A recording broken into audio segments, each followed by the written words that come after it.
ক্ষমা চাওয়া, আমাদের পাপগুলোকে মাফ করে নেওয়া। যদি আমরা আমাদের পাপগুলোকে, আমরা আমাদের অপরাধগুলোকে মাফ না করে নিতে পারি এই দুনিয়ার জিন্দেগিতে, তাহলে কিন্তু পরের জীবনগুলো আমাদের জন্য বড় দুর্বিষহ হয়ে উঠবে, পরের জগৎগুলো আমাদের জন্য বড় কঠিন হয়ে উঠবে।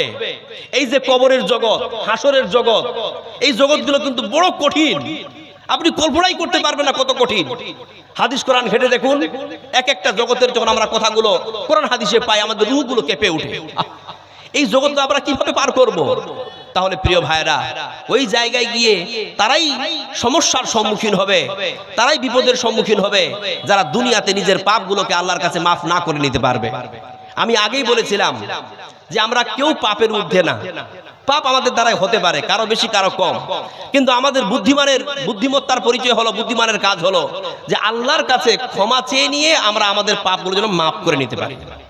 আসন্ন রমজান আসছে, যাতে করে আমরা আমাদের পাপগুলোকে মাফ করে নিতে পারি। আপনাকে জানতে হবে আল্লাহর কাছে আপনার পাপ আপনি কি করে মাফ করতে পারবেন। মাফ চাওয়ার পদ্ধতিগুলো, সিস্টেমগুলো আপনাকে জানতে হবে।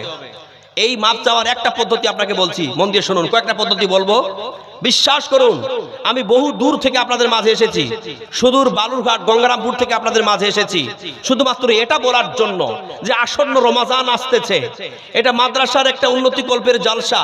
আমরা সবাই পাপের সাগরে ডুবে আছি, পাপের মধ্যে নিমজ্জিত হয়ে আছি।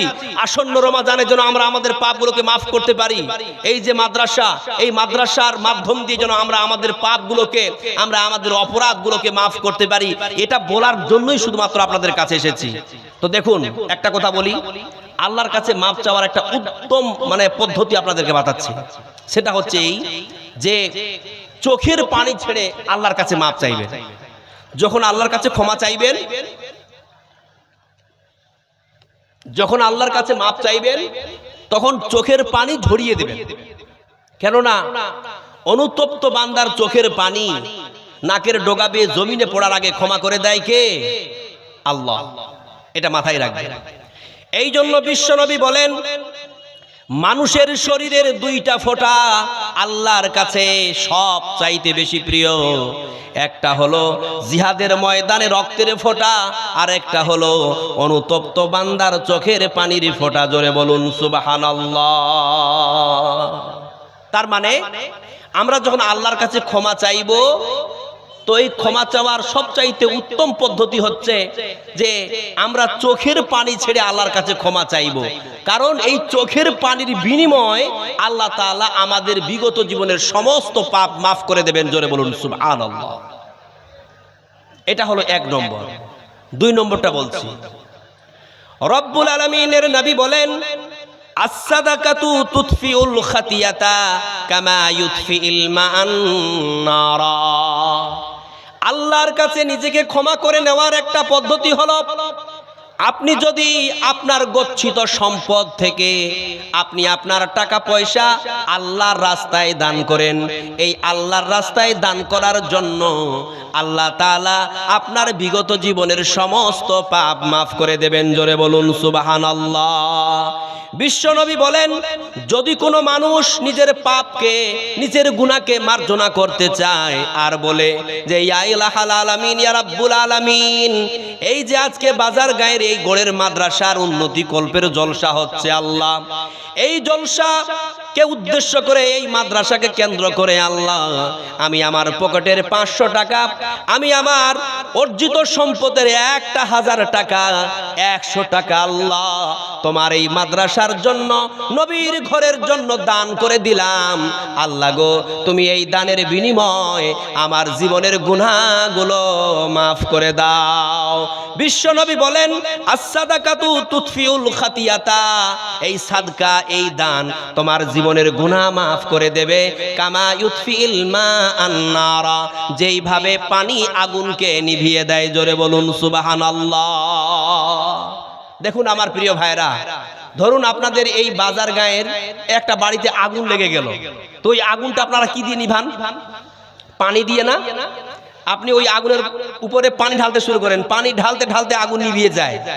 তো বিশ্বনবী বলছেন, কেউ যদি দান করে আল্লাহর রাস্তায়, মাদ্রাসার জন্য, মসজিদের জন্য, গরিব অসহায় মানুষদের জন্য, তাহলে এই দানটা তার ভিতরের যে পাপগুলো আছে, গুনাহগুলো আছে, তো ওই পানি যেমন আগুনকে নিভিয়ে দেয়, তেমনি ভাবে এই দান বিশ্বনবী বলেছেন যে তার পাপগুলোকে নিভিয়ে দেয়, মিটিয়ে দেয়। জোরে বলুন সুবহানাল্লাহ।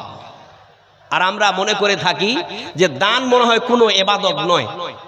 আরে দান যে কত বড় ইবাদত আপনি কল্পনাই করতে পারবেন না। এই পৃথিবীতে যত ইবাদত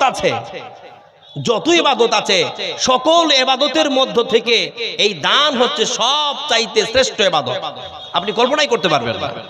কিন্তু আমরা জানি না বলে আমরা মনে করি নামাজ মনে হয় ইবাদত, রোজা মনে হয় ইবাদত, হজ করা ইবাদত, কিন্তু এই যে দান করা এটা কোনো ইবাদত হলো নাকি? না, দান করা মারাত্মক একটি ইবাদত। আপনি যেমনটা কষ্ট করে নামাজ পড়েন, আপনি যেমনটা কষ্ট করে রোজা করেন, আল্লাহর কাছে একটাই কামনা করেন, আল্লাহর কাছে একটাই চান, আল্লাহ গো এই নামাজের বিনিময়, এই রোজার বিনিময় তুমি আমাদেরকে সওয়াব দান করো, নেকি দান করো, এবং তুমি আমার বিগত জীবনের পাপগুলোকে মাফ করে দিয়ে, গুনাহগুলোকে মাফ করে দিয়ে আল্লাহ তুমি আমাকে জান্নাতবাসী করে দিও, তাই কিনা? তেমনি ভাবে আমি বলতে চাই আমার প্রিয় ভাইরা, তেমনি ভাবে এই দানের একটা ভূমিকা। বিশ্বনবী বলেছেন যদি তোমরা আল্লাহর কাছে ক্ষমা পেতে চাও, তোমরা তোমাদের বিপদ আপদ থেকে উদ্ধার পেতে চাও, তোমরা যদি নেকি অর্জন করতে চাও, তাহলে তোমরা বেশি বেশি করে আল্লাহর রাস্তায় দান করো। বিশ্বনবী একটি হাদিসের মধ্যে বলেন আস-সাদাকাতু তারাদ্দুম মিনাল বালা, যদি কোনো ব্যক্তি আল্লাহর রাস্তায় দান করে, এই দানের বিনিময় আল্লাহ পাক রব্বুল আলামিন তার বাড়ির, তার জীবনের সমস্ত বিপদ আপদগুলোকে দূর করে দেবে। জোরে বলুন সুবহানাল্লাহ। যদি কোনো ব্যক্তি আল্লাহর রাস্তায় দান করে, আল্লাহ পাক রব্বুল আলামিন তার দানটাকে গচ্ছিত করে রেখে দেন এবং সেটাকে বৃদ্ধি করতে করতে ওয়াল্লাহু ইউদাইফু লিমান ইয়াশা, আল্লাহ যত চান বাড়িয়ে কিয়ামতের দিন উপস্থিত করে দেবেন এবং ওই ব্যক্তিটাকে এই দানের নেকির বিনিময়ে, সওয়াবের বিনিময়ে জান্নাতবাসী করে দেবেন। জোরে বলুন সুবহানাল্লাহ। একজন ব্যক্তিকে আল্লাহ তাআলা জান্নাত ঢুকাচ্ছে, তখন ওই ব্যক্তিটা মনে মনে ভাবছে যে আমি জান্নাত কেন যাচ্ছি, আমি তো বেশি বেশি করে নফল নামাজও পড়তে পারি নাই, নফল রোজাও করতে পারি নাই, আমি তো তেমন কোনো ইবাদত খুঁজে পাচ্ছি না আমার জীবনে, তো আল্লাহ আমাকে জান্নাত দিয়ে দিল। তখন রব্বুল আলামিন বলেন ও আমার বান্দা শোনো, তুমি বেশি বেশি করে ওই সমস্ত ইবাদত করতে পারো নাই, কিন্তু তুমি একটা গুরুত্বপূর্ণ ইবাদত করে গেছিলা, তুমি ওটাকে ইবাদত ভাবো নাই, তুমি কোনোদিন ওটাকে ইবাদতের মধ্যে ক্যালকুলেশন করো নাই। এই যে তাকাও, এই যে পাহাড় দেখতে পাচ্ছ, এটা হচ্ছে তোমার নেকির পাহাড়, এটা হচ্ছে তোমার সওয়াবের পাহাড়। কারণ তুমি বিভিন্ন জায়গায় জালসা শুনতে গেছিলে, তখন তুমি বিন্দু বিন্দু করে আল্লাহর রাস্তায় দান করেছিলে, গরিব অসহায় ব্যক্তিকে দান করেছিলে, মাদ্রাসার জন্য দান করেছিলে, মসজিদের জন্য দান করেছিলে, তুমি তোমার জীবনে অনেক দান করেছো, তুমি অনেক দান করেছো। সেই দানগুলোকে তুমি ক্যালকুলেশন করে রাখো নাই বান্দা, তুমি কোনোদিন ওগুলোকে গচ্ছিত করে রাখো নাই। কিন্তু আমি আল্লাহ, তুমি যেখানে 10 টাকা দিয়েছো, 20 টাকা দিয়েছো, 100 টাকা দিয়েছো, 50 টাকা দিয়েছো, সেটা মাদ্রাসার জন্য হোক, সেটা মসজিদের জন্য হোক, সেটা ইতিমদের জন্য হোক, সেটা গরিব অসহায় মানুষদের জন্য হোক না কেন, আমি সবগুলো গচ্ছিত করে রেখেছিলাম। এবং শুধু গচ্ছিত করে রাখি নাই, ওয়াল্লাহু ইউদাইফু লিমান ইয়াশা, আমি আল্লাহ সেগুলোকে বৃদ্ধি করতে করতে আজ এই জায়গায় পৌঁছিয়ে দিয়েছি। এই যে দেখতে পাচ্ছ নেকির পাহাড়, এটা হচ্ছে তোমার সেই পাহাড় যেগুলো তুমি দুনিয়াতে বিন্দু বিন্দু দান করে গচ্ছিত করেছিলে। জোরে বলুন সুবহানাল্লাহ। দান মারাত্মক বড় একটা ইবাদত বাবজিরা, দান মারাত্মক বড় ইবাদত আমার প্রিয় ভাইরা। সুতরাং দানটাকে আপনারা সংকুচিত মনে করবেন না, দানটাকে অবহেলা মনে করবেন না। দান কত বড় একটা মারাত্মক ইবাদত, আমি একটা এক্সাম্পল আপনাদেরকে দিচ্ছি, কোরআন থেকে দেব। কি থেকে দেব?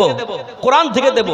পৃথিবীর কোন মানুষের কথা মিথ্যা হতে পারে, নবীর কথার মধ্যে হয়তো আমরা যাইফ সহিহ খুঁজে বেড়াই, কিন্তু কোরআনের মধ্যে কোনো এরকম ভাবনা চিন্তা আছে না। কোরআন থেকে বলছি।